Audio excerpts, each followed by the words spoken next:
बनने वाली है शहर की सरकार। ऐसे में हम अन्नदाता किसानों को कैसे भूल सकते थे।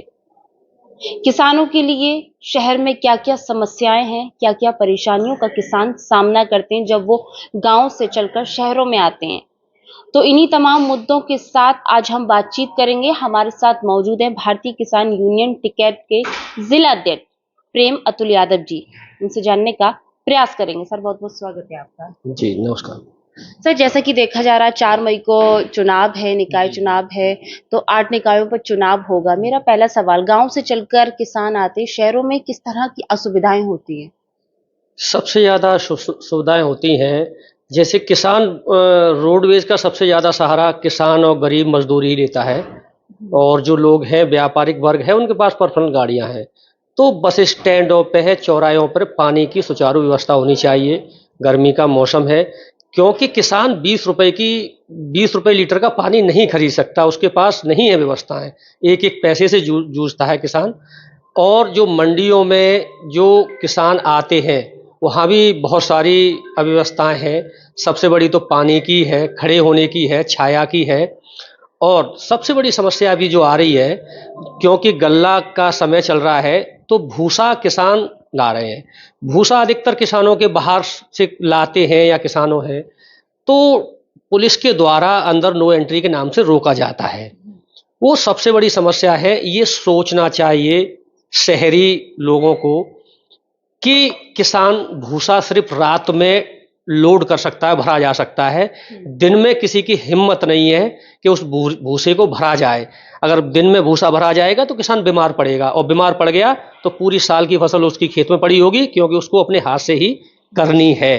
तो भूसे के ट्रैक्टर है, उनको मैनेज करके उन्हें निकालना चाहिए, कहीं नहीं रोकना चाहिए। मैंने देखा है शहर में एक एक चौराहे पर 4-4 घंटे भूसे के ट्रैक्टर खड़े हुए हैं, अवैध वसूलियां हो रही हैं। ये चीज रोकनी चाहिए, किसान बहुत परेशान रहता है इससे। अच्छा अतुल जी, अगर मैं जानने का प्रयास करूं, जैसे कि हमारे 8 निकाय हैं, उनमें अब तक इस पर जो मौजूद रहे थे जनप्रतिनिधि, उनके द्वारा किस तरह का कार्य किया गया? उनके द्वारा किसानों के लिए तो कोई ही कैसा भी कोई काम नहीं है। काम होता तो ये ज़रूरत नहीं पड़ती कि आज मुझे बोलना पड़ता है किसानों का पक्ष रखते हुए। किसी अभी तक कोई सुविधा नहीं है। सुविधा दे सकते हैं तो सबसे पहले पानी और छाया, जो आराम कर सके किसान। क्योंकि सुबह निकलता है किसान, शहर में आता है, अपना काम करता है, फिर वो छाँव देखता है, फिर शाम को ही अपने घर पहुंचता है। तो छाया का रुकने का एक अलग से किसानों के लिए, क्योंकि किसानों को लोग नहीं बैठने देते। किसान आता है, कोई रेडी होके आता नहीं, किसान तो घर पे होता है, तो कपड़े देख के जज किया जाता है उसको। लोग उसके साथ बैठना नहीं पसंद करते। तो किसानों के लिए एक अलग से बैठने की व्यवस्था होनी चाहिए, शहर में पानी की व्यवस्था होनी चाहिए। और नगर निगम में किसान मजदूर आता है तो ऑफिस में बात नहीं कर पाता, बेचारा शिक्षित होता नहीं, परेशानियां होती हैं। तो एक अलग से काउंटर होना चाहिए किसानों और मजदूरों के लिए, कि वो जाए और वहां पे सिर्फ किसान और मजदूर की ही बात को सुना जाए, और उनके जो काम है वो काम किए जाएं। अच्छा, अगर मैं बात करूं कि किसानों की सुविधा के लिए शहर की सरकार, चूंकि चुनाव नजदीक है, और क्या क्या होना चाहिए?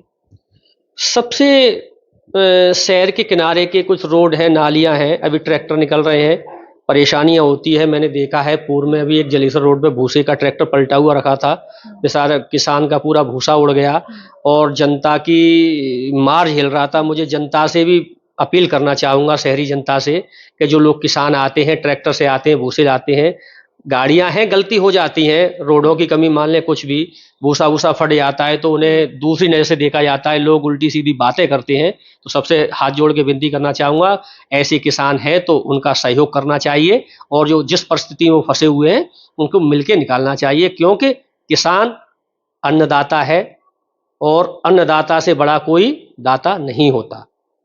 शहर के तमाम प्रत्याशी जो हैं वो मैदान में हैं।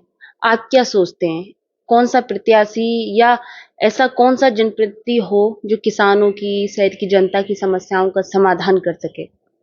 प्रत्याशी सबसे पहले सरल होना चाहिए, कोई भी कितने टाइम भी अपनी कैसी भी बात रख सके। क्योंकि किसान मजदूर अपनी बात रखेगा। मैंने देखा है बहुत से प्रत्याशी ऐसे होते हैं कि लोग अपनी बात रखने के लिए डरते हैं। उनका एक समय होता है, वो अपने समय से ही मिलती हैं। जनप्रतिनिधि ऐसा हो 24 घंटे तत्पर हो और किसानों की बात को समझ सके, ऐसा जनप्रतिनिधि होना चाहिए। अभी तक तो किसानों की तरफ ध्यान ही नहीं दिया। जब रूरल एरिया में कोई ध्यान नहीं दिया जा रहा तो शहर से हम क्या अपेक्षाएं रख सकते हैं। अपील करते हैं, जनता से अपील करते हैं, ऐसे प्रत्याशियों को चुना जाए जो किसान और मजदूर की बात करे। ऐसे प्रत्याशी पार्टी विशेष से दूर हटके प्रत्याशी पर ध्यान दिया जाए कि ये प्रत्याशी हमारे बीच में और किसान मजदूरों का काम करेगा और हमारे दुख दर्द को समझेगा। सबसे बड़ी परेशानी ये है, लोगों के पास ई रिक्शा है, उनके द्वारा आ रहे हैं, मोटरसाइकिल द्वारा आ रहे हैं सब्जियां वगैरह लेके, क्योंकि ट्रांसपोर्टिंग के लिए परेशानी नहीं होती। उनको नहीं रोकना चाहिए, क्योंकि मैंने देखा है रोडों पे वहाँ चेकिंग के नाम पर भी उत्पीड़न होता है तो किसान मजदूर का होता है। बेचारा सरल सा है, संपल सा है, अंगोछा डाले हुए रोका जाता है और उसके चालान किए जाते हैं। और जो टाई बेल्ट वाले हैं, हेलमेट वेलमेट लगाए या नहीं है, उनके चालान कोई करने को तैयार नहीं है। इसीलिए इस चीज़ का भी ध्यान देना चाहिए, क्योंकि किसान कभी ऐसा होता है अपने खेत पे आया 1 किलोमीटर, वहाँ हेलमेट उसके पास है नहीं, जल्दी में उसको अभी वहाँ से फ़ोन आ गया कि साहब मेरा ट्रैक्टर, घर का भाई का फ़ोन आएगा कि ट्रैक्टर पंचर हो गया है, डीजल खत्म हो गया और भी इशूज़ आ गए, तो वहाँ से तुरंत तत्काल चला आया, तो नहीं हेलमेट होता है। हालांकि मैं अपील करता हूँ किसानों से हेलमेट लगा के चलना चाहिए, मगर फिर भी अगर नहीं है तो किसानों का इस तरह का उत्पीड़न नहीं होना चाहिए। जी बिल्कुल, बहुत बहुत शुक्रिया। तो ये थे हमारे साथ किसान नेता जिनसे हमने खास बातचीत की। और शहर की सरकार बन रही है, जनता इसका फैसला करेगी, लेकिन किसान अन्नदाता भी हमारे देश में बहुत बड़ी भूमिका निभाते हैं। किसान को किस तरह की गांव से जब शहर आते हैं परेशानियां होती हैं, उन बिंदुओं पर चर्चा की गई। बढ़ती पेट्रोल की महंगाई में दोपहिया वाहनों के कम माइलेज की परेशानी से अब मिलेगा छुटकारा, क्योंकि अब आ गई बाजार में दमदार किस्म की इलेक्ट्रॉनिक स्कूटी और मोटरसाइकिल। जेब खर्च की बचत और आकर्षक ऑफर के साथ घर ले जाएं electronic bike. Hope enterprises electronic वाहनों का शहर का प्रथम शोरूम।